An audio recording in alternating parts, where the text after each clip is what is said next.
በጋዜጠኛና የመድረክ መሪ ወንደሰን ከበደ የተዘጋጀው የመድረክ ማስታወሻ መጽሐፍ ባለፈው ግንቦት ወር እዚህ በኢትዮጵያ አዲስ አበባ በሂልተን ሆቴል የሀገራችን እንቁ የኪነ ጥበብ ባለሙያዎች በተገኙበት በታላቅ ድምቀት መከበሩ አይዘነጋም፣ ይታወሳል። አሁን ደግሞ በቨርጂኒያ ወተርፎርድ ኢቨንት ሴንተር በታንክስ ጊቪንግ ዊከንድ እሁድ ኖቬምበር 30 2025 ከቀኑ 3 ፒኤም ጀምሮ በርካታ የኪነ ጥበብ ባለሙያዎችና ጥሪ የተደረገላቸው እንግዶች በተገኙበት በታላቅ ድምቀት ይከበራል። ሁላችሁም በዝግጅቱ ላይ እንድትገኙ ተጋብዛችኋል። ጠሪ አክባሪ ነው። አዘጋጅ ወንደሰን ከበደ።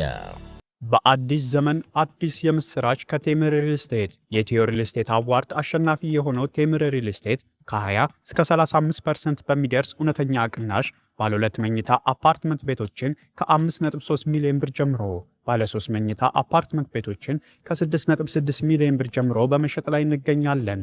ለኑሮ እጅግ ተመራጭ በሆኑት ሳይቶቻችን ላይ ማለትም በፒያሳ፣ በአሊያንስ፣ በጋርመንት እና በአያት በመሰረት ስራ ላይ ካሉት ወይንም ግንባታቸው ሊጠናቀቅ ከደረሱት ሳይቶቻችን ሲገዙ እስከ 4.3 ሚሊዮን የሚደርስ ቅናሽ ያገኛሉ።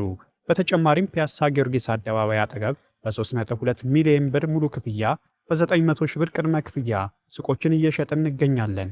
ይፍጠኑ፣ ይህ ዕድል እንዳያመልጦት። ለበለጠ መረጃና ለሳይት ጉብኝት ከታች በሚቀመጠው ስልክ ይደውሉ።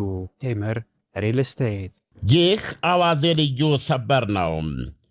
የራሽያ መከላከያ ሚኒስቴር የሀገሪቱ ጦር በደቡብ ምስራቃዊቷ ዛፖሬዥያ ግዛት ራይብን የምትባለውን መንደር መቆጣጠሩን አስታወቀ። ሞስኮ ከሞላ ጎደል ለ2 ዓመታት ተፋለመችባትን ፖክሮቭስክ ከተማን በተመለከተ ደግሞ አሁንም የከተማዋ መሃልና በዙሪያዋ ውጊያው ተባብሶ ቀጥሏል።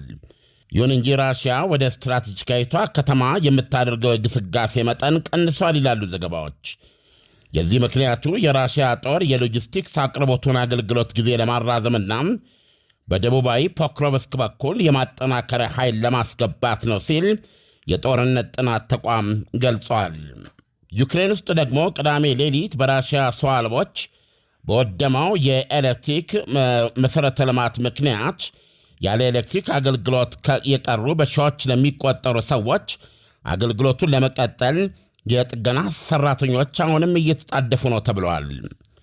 በቀዳሜው የራሽያ ወገራ በተለይ ክፉኛ የተጠቁት ሰሜን ምስራቃዊዎቹ ከርኪቭና ሱሚ ግዛቶች ሲሆኑ በከርኪቭ ብቻ 100,000 ደንበኞች ያለ ኤሌክትሪክ ውሃና ማሞቂያ አገልግሎት መቅረታቸውን አሌክሲ ኩሌባ የተሰኙ የጥገና ሚኒስትር አስታውቀዋል።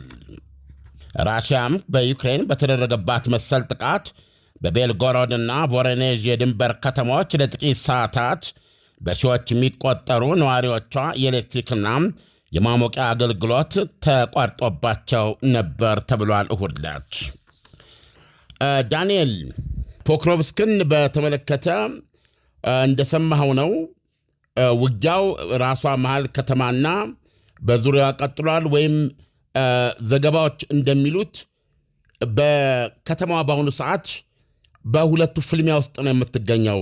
በከሌ ይዞታ ስር ነች የምትባል አይደለችም። ራሽያኖች ከመቶ በላይ ህንፃዎችን መቆጣጠር ችለዋል። አንዳንድ ወገኖች እንደሚገልጹት ደግሞ መሬት ላይ ወይም ደግሞ ምድር ቤት ውስጥ የዩክሬን ወታደር ሊኖር ይችላል። አንደኛው ፎቅ ላይ የራሽያ ወታደር ሊኖር ይችላል። በዚህ ሁኔታ ነው እየተዋጉ የሚገኙት። የሚሰጠው የኤክስፐርቶች አስተያየት ይለያያል። ብዙ ኤክስፐርቶች እንደሚሉት የዩክሬኑ ፕሬዚደንት ቮሎዲሚር ዜሌንስኪ ድሉ ለራሽያ የሚያመጣላትን ጠቀሜታ ተጨባጭ ጠቀሜታ ብቻ ሳይሆን በተለይ በአሜሪካ ዘንድ ተጽዕኖ ለማሳደር የሚሰጣትን የፕሮፓጋንዳ እድል በመፍራት ጭምር ይሄ ውጊያው እንዲቀጥል በማድረግ ጦራቸውን ለማስወጣት ያላቸውን እድል ወይም የእድል መስኮት እየዘጉ ነው የሚሉት።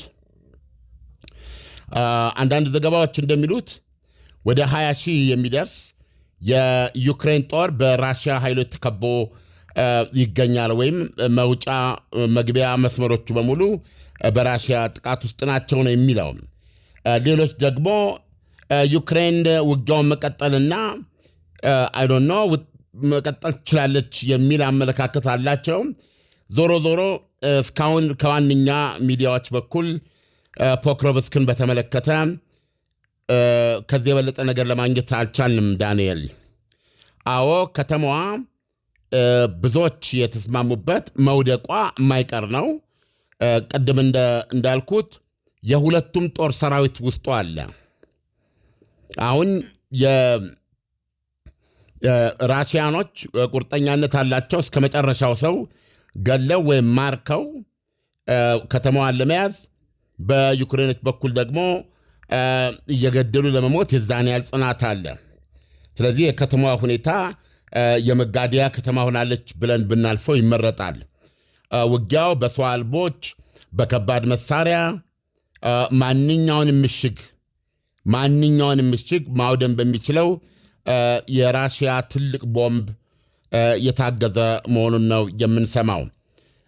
በሌላ በኩል ደግሞ ኩፒያንስክ የምትባለው ሌላዋ እጅግ ቁልፍ የሆነች በዚሁ በ1400 ኪሎ ሜትር ግንባር ላይ የተዘረጋች እና ከፖክሮቭስክ በስተ ሰሜን የምትገኝ ለጦርነቱ ትልቅ ፋይዳ ያላት ከተማን ራሽያ ሙሉ በሙሉ ተቆጣጠር ያለው ነው የምትለው።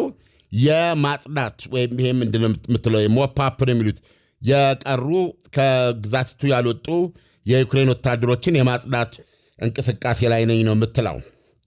ስለዚህ ያለው ሁኔታ ይሄ ነው። ዞሮ ዞሮ ብዙ ኤክስፐርቶች የተስማሙት የፖክሮቭስክ በመውደቅ ወይም የፖክሮቭስክ በራሽያ መማረክ ኢኒቪተብል ነው። ዛሬ ይሁን ነገ ከነገ ወዲያ ብለህ ከመጠበቅ ውጪ በራሽያ እጅ መጠቃለሏ የማይቀር ነው የሚል እምነት አላቸው። ይህንን በየተገኘው ሚዲያ ላይ እየገለጹ ነው ያሉት። ሌላው ደግሞ አሁን ራሽያ ዛፖሪዥያ ግዛት ውስጥ የያዘቻት መንደርም ትልቅ አስተዋጽኦ አላት ለውጊያም እና ሄደን የሚያደርጉበት ምክንያት ምንድን ነው? የዩክሬን ጦር አሁን ተወጥሯል። ስለተወጠረ በፊት ሊሟሟትባቸው የሚችላቸውን ቦታዎች አሁን ሩሲያ በቀላሉም እዚህና እዛ እየያዘች እንደምትገኝ ነው። እንደነዚህ አይነት ነገሮች ለራሽያ የሚሰጡት ጥቅም በአንድ በኩል በቀላሉ እንድትይዛቸው ያስችላታል። በሌላ በኩል ደግሞ ፖክሮቭስክ ላይ ሙሉ በሙሉ ለመረባረብ ያላቸውን እድል ለመወጠርም ለማሳሳትም ያስችላቸዋል። አጠቃላይ ያለው እዚህ ላይ ነው፣ ቢያንስ በይፋ በምንቀበላቸው ሚዲያዎች በኩል ነው። ከዛ ውጭ ግን ታውቃለህ እንግዲህ በማህበራዊ ሚዲያ በተለይ በዚህ በቲክቶክ ሁሉም የተጠናከረ በፕሮባብሊ ክፍያ የሚያገኙና አገልግሎት የሚሰጡ ተናጋሪዎች፣ ተንታኞች በብዛት አሉ። እነሱን ስታዳምጥ በአንድ በኩል ራሽያ ፖክሮቭስክን አስለቅቃ ሙሉ በሙሉ እንደተቆጣጠረች ይነግረዋል። በሌላ በኩል ደግሞ የራሽያ ወታደሮች እያለቁ ፖክሮቭስክን ዩክሬን እያስለቀቀች መሆኑ ይነግረዋል። እኛ ለአድማጮቻችን ብዙ ጊዜ ይዘን የምንቀርበው በአብዛኛው ታምኑበት በተለያዩ ኤክስፐርቶች ተረጋግጦ በራሷ የራሽያ መከላከያ ሚኒስቴር እና የዩክሬን ምንጮችም በራሳቸው አቀራረብ በራሳቸው መንገድ የሚገልጿቸውን የመጨረሻ እውነታዎች እያዝን ነው የምንቀርበው። ዳንኤል፣ ዓለም ራሽያ ዛፖሪዥያ ግዛት ውስጥ የሚገኘውን መንደር መቆጣጠሯ ዩክሬን በራሽያ ጦር ልትሸነፍ መቃረቧን የሚያሳይ ነው ማለት ይቻላል።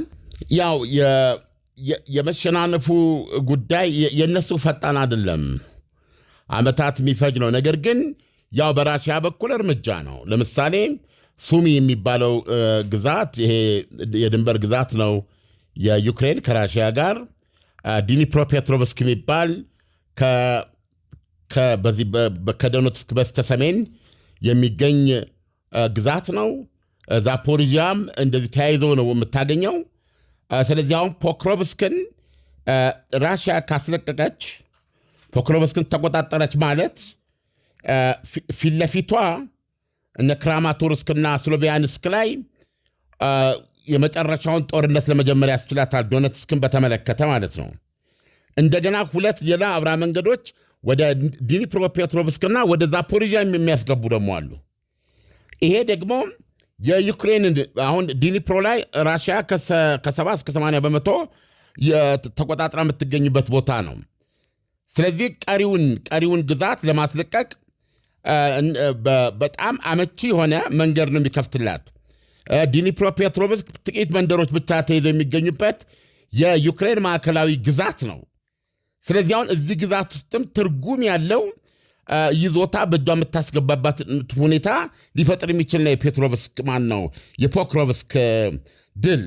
ይሁንና ፖክሮቭስክ በከፍተኛ ደረጃ እየተፋለሙበት የሚገኝ ምናልባት ቀናት አለበለዚያ ደግሞ አናውቅም፣ የመጨረሻ ውጤትን መጠበቅ አለብን። ብዙዎች የሚስማሙት ግን ከዛሬ ነገ ዩክሬን ታክቲካል በሚባለው ሪትሪት ራሷን ጠብቃ ጦሯን ለማዳን ያላትን እድል ልታጣው ልትችልና ያሁሉ ወታደር ሊማረክ ወይም ሊያልቅ ይችላል እያሉ በማስጠንቀቅ ላይ ነው የሚገኙት። በአንዳንዶች እምነት ይህ ጦርነት አሁን ባለበት ሁኔታ መቀጠሉ በዘሌንስኪና በጦር አዛዣቸው በኩል የተደረገ ግዴለሽነት፣ ለፕሮፓጋንዳ ቅድሚያ መስጠት እና ለወታደሮቻቸው ሕይወት ደንታቢስ መሆን አድርገው የሚጽፉ አሉ። ዓለም ዩክሬን የራሽያን ጦር ለመመከት የሚያስችላት በቂ የጦር መሳሪያ የላትም ወይስ ደግሞ ከአውሮፓውያኑ የጦር መሳሪያ ድጋፍ እየተደረገላት አይደለም ወይ? ጦር ሜዳ ላይ ባላቸው ሁኔታ ሁሌም በመሳሪያም ሆነ በሰው ኃይል ልዩነታቸው እንደተጠበቀ ነው። ራሽያ በፋየር ፓወር ማለት በዚህ በመሳሪያም በሰው ኃይልም ብልጫ አላት። ብልጫ ስላላት እኮ ነው እስካሁን ድረስ ጦርነቱ እኮ ሲምፕሊ ምን ማለት ነው? ራሽያ ታጠቃለች፣ ራሽያ ትይዛለች፣ ዩክሬን ትለቃለች። የጦርነቱ እኮ አካሄድ ይሄ ነው። በቃ ገባ። ዩክሬን በወታደርም በጦር መሳሪያም ስለተበለጠች ጦርነቱ ላይ ኢኒሼቲቭ የላትም። ለምሳሌ ግዛት ስትያዝባት እሷ ነች አይደል? ግዛቴን ለማስለቀቅ ብላ ካውንተር ኦፌንሲቭ መጀመር አትችልም። መልሶ ማጥቃት የምትለው ቦታ ለማስለቀቅ አትችልም። ማቀድም መፈጸምም አትችልም። ስለዚህ ምንድን ነው የምታደርገው? አሁን ለምሳሌ ራሽያ ፖክሮቭስክን ካስለቀቀቻት ፖክሮቭስክን ትለቅና ደግሞ ወደ ኋላ ሄዳ ጉድጓድ ቆፍራ እንደገና መከላከል ነው ያላት እድል። ስለዚህ በሰው ኃይልና በመሳሪያ ደረጃ ያላቸው ልዩነት እንደተጠበቀ ነው። በተለይ በአየር ከተመለከትን የራሽያ ሚሳይሎች፣ የጦር ጀቶች በጦርነቱ ላይ ያላቸው ሚና በጣም አጥለቅላቂ ነው። ስለዚህ ይሄ ብልጫቸው እንደተጠበቀ ነው።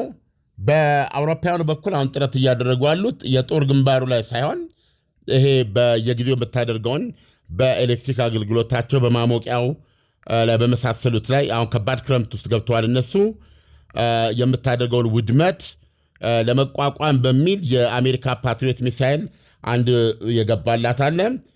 ይሄን በማስገባት ያን ድብደባ ነው ለመከላከል እየሞከራሉት።